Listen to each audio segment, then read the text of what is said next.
Welcome to the Playbook. I'm David Meltzer, and we're on the playground, not the playbook, with my two friends, Joe Alva and David Williams. They are neighbors of each other, which is really ironic, gentlemen, because my neighborhood is my frequency. And I invited David Williams to come to a remote location, an Airbnb, for an event that I was speaking at.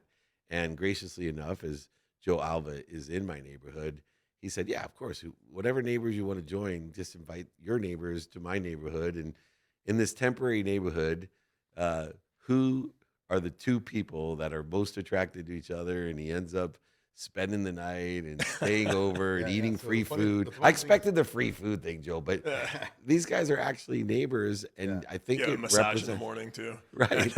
But you're not just neighbors physically. Like your frequency is the exact same. You both are in different professions, Yep. but the purpose of your profession is to help other people and 100%. build your community. And, I'm blessed to be a part of both of your lives in that capacity to help do so. What lesson did you learn from the experience of you having an event, me bringing one of the neighbors to the event, and then this relationship forming? it's just further proof that you're gonna attract the energy and the frequency, which is what you speak about constantly. You're gonna attract that same energy, and it's gonna allow you to expand yourself. I mean, just in the short time that I've hung out with him, I've learned so many things just hearing his story. I relate to his story. We have a very very similar story. It's crazy how similar we all are, especially as entrepreneurs. We're taking a big risk. We're taking a chance. We all have very similar pasts. We've all had a lot of struggles and sacrifice, and it's just amazing to connect with other people that are almost your brothers and sisters. I mean, really. And that was crazy because it was in Orlando, Florida, and I don't live in Orlando, Florida. Right. Our Yeah, company neither. our company's two Right, neither two and do. a half hours away. So it's usually Orlando people. Last time that we did it, it was Yeah. a lot of people from Orlando. And then I was talking to him, and we had a great background. I'm like, he's like, well, actually, I got to head out soon because I live in Sarasota. And I was like, where? So he lives 20 minutes down the road from me. What are the chances? So I said to him, hey, we got an extra a room in the mansions because we rent out 8-9 mansions. We do this event as a thank you gratitude event, which the concept I pretty much got it from your messages. And we had an extra room. And I said, why don't you just crash? And as a part of the event, we had on-site massage therapists, and he was able to get a massage the next day. And it was funny because he was a little taken aback. I could tell, we just met, and I'm like, just crash here, and he's like, and I said, you don't want to drive home 2.5 hours. It's 9 o'clock at night. You don't want to get home. You got kids. Like, Yeah. take a chance, So No, it but was I would great. say, big lesson there too, like coming to these, conferences, going to networking events, is being really intentional about finding, people that are in alignment with you. Great People point. that are in alignment with you when it comes to values, their journey in life, because I think, a lot of us want to accomplish big things in this world. And when it comes to big things and big impact on other people, you can't do it alone. Yeah, I mean, for you sure. say it best all the time, Dave, ask for help. And I think when you have that network of people around you that are all on the same mission, going on the same trajectory, like you could maybe something that would take you 10 years to get done on your own, you could get done in a year or 10 months. But I love coming to events like this because you get to meet amazing people like Joe that forms friendships and relationships. And who knows, maybe we'll be a business partner in a project one day. And I think that's the real cool thing about it.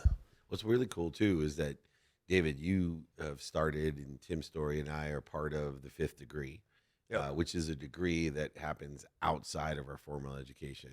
It's what would you want to have learned in school that you didn't learn in school, because we want to provide that to kids now because we have so much access.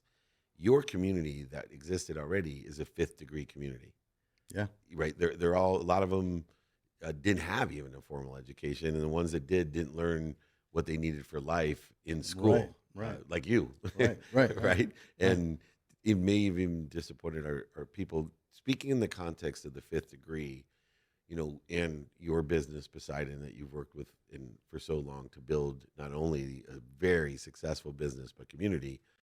What are some of the things that are representative of a Fifth Degree that you would like to see in schools? Well, I think that, well, you want to go first? Or? Yeah, no, absolutely. So the reason we started the project, so no, we did it together. We did that free 2-day live event. We broke a Guinness World Record for the most amount of kids and I got families. the coolest trophy I've ever won. Yeah, to learn about financial literacy in a 4-hour window. And what really inspired it, I was talking with another mentor of mine, Tim Story, and we were talking about masterminds in mentorship and thinking about after a lot of the things that led to our success in life, it wasn't in the school system, wasn't in the education system. It was all learned after the fact. And we're like, imagine if, like in our younger years, if we had access to communities like this, where would we be in life? And then we sat there for a moment. I'm like, well, why don't we build that? And that's exactly what we did with the 5th Degree Academy. Is we teach the 5 degrees of learning they don't teach enough in school: faith, family, freedom, finances, and fitness.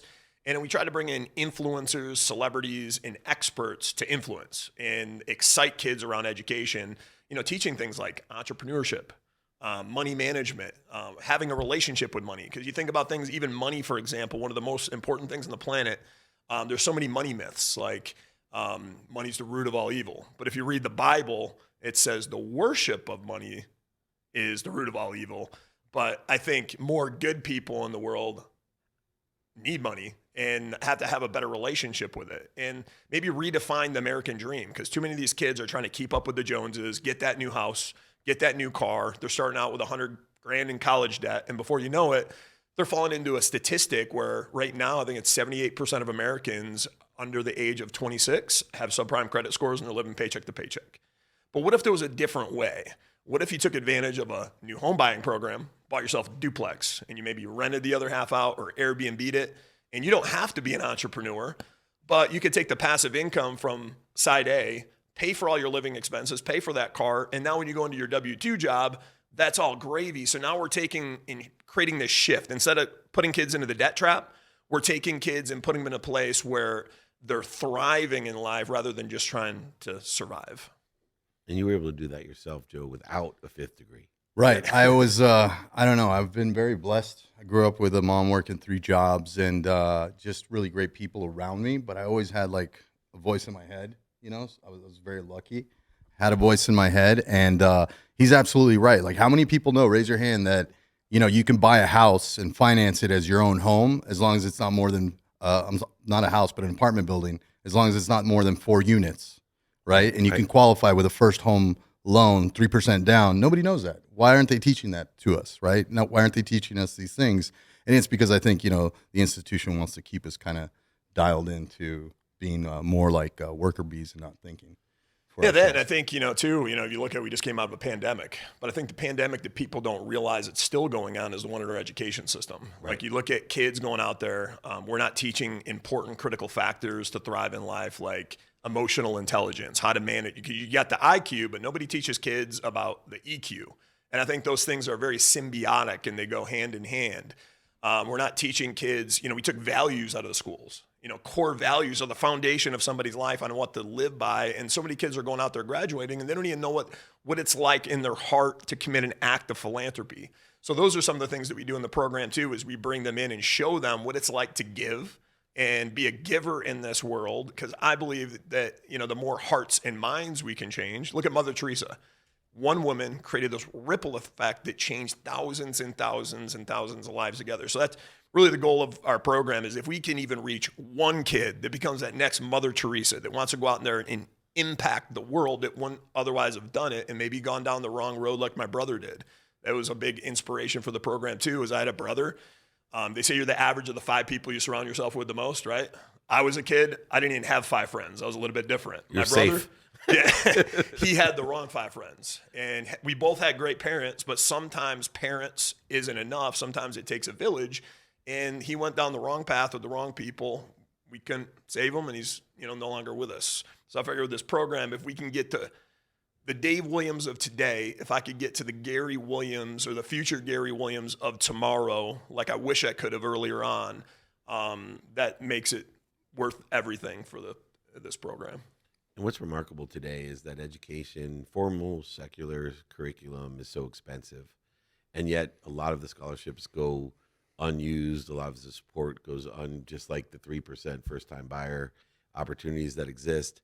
But what amazes me more is there's people like me, my friends like Tim Story and Gary V and Ed Milet and Tom Bilyeu, Dr. Joe Dispenza, who are actually paying money every day to give exposure and awareness to the dummy tax that we paid, to an education that Napoleon Hill, who was funded by Carnegie Mellon, was only afforded, to talk to the 100 greatest thought leaders in the world. Right. Everybody here, you can get to Elon Musk and Branson and anyone that you want, and they're paying right now for you to be aware of them even. And I think part of the fifth degree, to support your cause, Dave and Joe, the fifth degree in the spaces where nobody knows even who Tim Story is, or Ed Milet, or Gary V, or David Meltzer. They haven't been exposed to the thought leadership that exists out there, to be a Napoleon Hill, to leverage all of the experience. That's the importance of what you're doing, is elevating the awareness to the people that are available on YouTube and LinkedIn and Instagram and everywhere else, that this content can either unilaterally educate people or just be supplementary. Like my kids, I want them to go and experience college. Yep. There's the timing risk tolerance is very low for them because I've, pursued the ability to afford to put them there. But I encourage them to use all of the thought leaders as a reference point to what they're learning in the classroom. Right. I encourage them to follow you two guys, Right. and say, okay, these guys talk about this fifth degree. What are you learning in school that these guys, now you can ask questions about to the experts that they're paying hundreds of thousands of dollars to teach you in school, and the experts outside that are paying hundreds of thousands of dollars to teach you. Yeah, right. And to that matter, you have learned all these lessons. Give me one lesson that you would like to teach in your own space, not to the whole world, but your own social silo.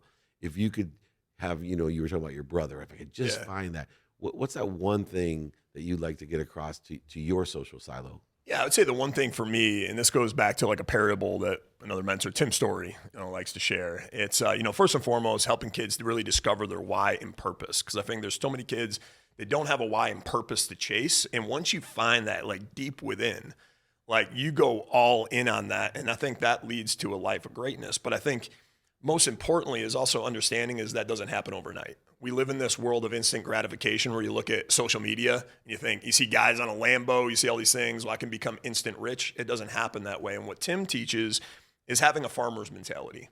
And you think about a great farmer, what does a great farmer have to do? They got to have a lot of faith, and they got to show up, and they got to be consistent. And sometimes it takes weeks and months and years. So they first got to plow the land. They got to plant their seed. But then after they plant their seed, what do they got to do? They got to show up. They got to tend to it every day. They got to water it every single day. And sometimes they got to go weeks and months without seeing an ounce of progress. It's all happening beneath the surface, not above, because you can't see it. You got to lean into your faith, right? And I think the farmers that show up every single day and follow that process, all of a sudden it might take a year later, but they get this great crop and harvest of abundance. But if you think about it from an alternate perspective where most people go, they don't see that instant result, or they maybe get 2 months in, and they could be 4 months away of getting everything that they want out of this world, but 2-3 months in, they don't see it, and then maybe they stop watering their field. And they do it for a day and think nothing of it, and then they do it for 3 days. Well, what happens when a farmer stops watering their crop? It could take just 3 days to kill it, but it could take in just another 30 days to make the biggest harvest of their entire career. They could have been game-changing. And I think that principle goes a long ways with kids, teaching them patience, teaching them consistency, and the importance of showing up and then leaning in and having faith when maybe it's not visible above the surface, but knowing the compounded effect of showing up every single day is going to turn into something great. I love it. Joe? I would say for me, I'd like to impart my definition of free will. So a lot of times when we're kids, we receive these programs and education that these messages that we didn't really think about. We didn't think them through. We just received them and we took them as truth, right? So one of those was free will is the ability to choose. That's what separates us men from animal. I disagree. So a gazelle is drinking water on the pond and they know an alligator's coming and they got kind of their eyes open and they're gauging their thirst because they got to get going. When am I going to move, right? You have vultures eating a carcass and you got crows coming in and the crows are measuring, if I get too close, that vulture's going to peck me and probably kill me with its beak, right? If I get too close. So it's gauging, it's choosing when to leave, when to not leave. I believe that the message of free will is that we're the only species on the planet that's tied to the divine infinite intelligence. And we have the power to will things into reality and manifest them with our minds and our souls. So that's something that I wanted to share. Love that. I agree with that as well. The materialization, the monetization, and the manifestation. We have to put attention plus our intention of what we do, say, think, feel, and believe in alignment with what we want to manifest, materialize, or monetize. That will equal the coinciding of that infinite intelligence that you believe in, I believe in, and David believes in. The coincidence, the coinciding, the outcomes, the results that we're looking for occur only by aligning. The attention and intention will equal those coincidences, consequences, and results that we want. You guys are teaching and empowering so many people, and I'm here to support you as well. I'm blessed to have you not only in my neighborhood, but here on the Playbook.